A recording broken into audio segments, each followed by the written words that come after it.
جو اللہ کے پیارے نبی علیہ السلام نے دنیا سے جاتے ہوئے کہا تھا، جو آپ نے الوداعی طور پہ امت کو پیغام دیے تھے، ان میں سے ایک یہ تھا حجۃ الوداع کے موقع پہ جو ایک آپ کا ایسا ایڈریس ہے جس میں پورے دین کا خلاصہ ہے، اور لاکھوں کی تعداد میں صحابہ کرام، بعض مورخین اور سیرت نگاروں کے مطابق کوئی 1,00,000 کے لگ بھگ یا اس سے زیادہ صحابہ کرام کا اجتماع تھا۔ تو اتنے بڑے مجمع کو جو آپ نے پیغام دیا تھا، ان میں سے ایک یہ تھا، اتقوا اللہ فی النساء، اتقوا اللہ فی النساء انہن عوان اخذتموہن بکلمت اللہ واستحللتم فروجہن بکلمت اللہ اخذتموہن بامانت اللہ۔ عورتوں کے بارے میں اللہ سے ڈر جانا،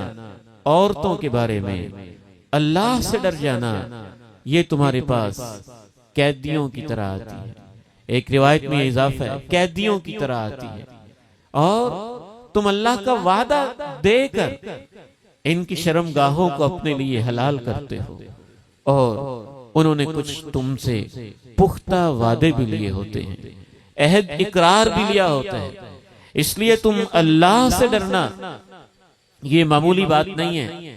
20-25 سال کی وہ بیٹی، باپ یہاں بیٹھے ہیں اور باپ جانتے ہیں کہ ہم بیٹیوں کو کیسے پالتے ہیں، ابھی ان کے لب ہلتے ہیں، ہم ان کی فرمائش پوری کر دیتے ہیں،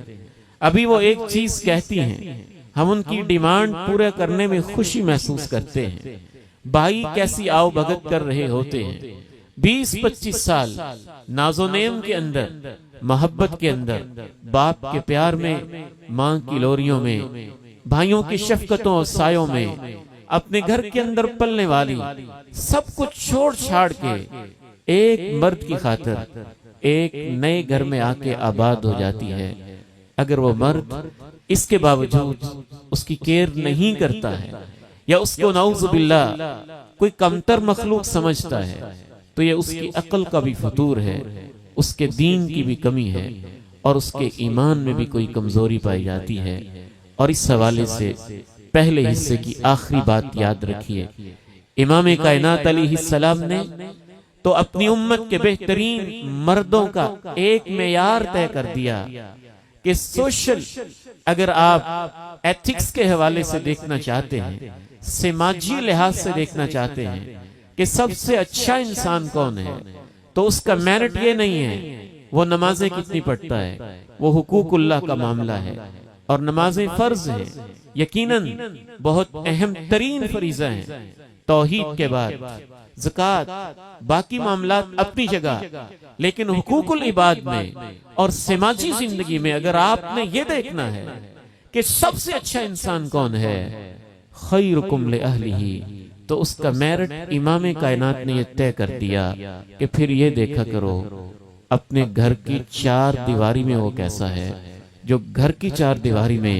سب سے اچھا ہوتا ہے، آپ نے فیصلہ کر دیا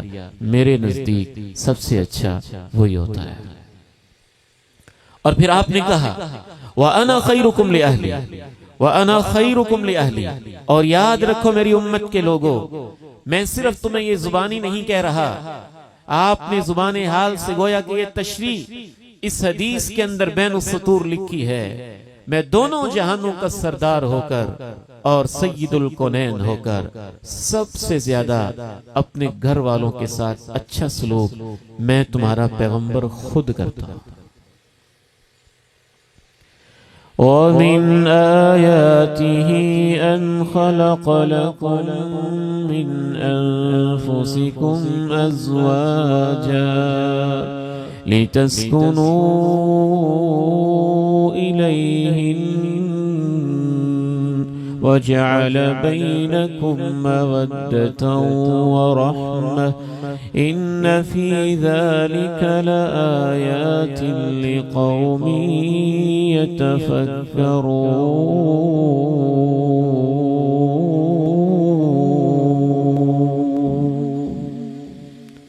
اللہ کی نشانی ہے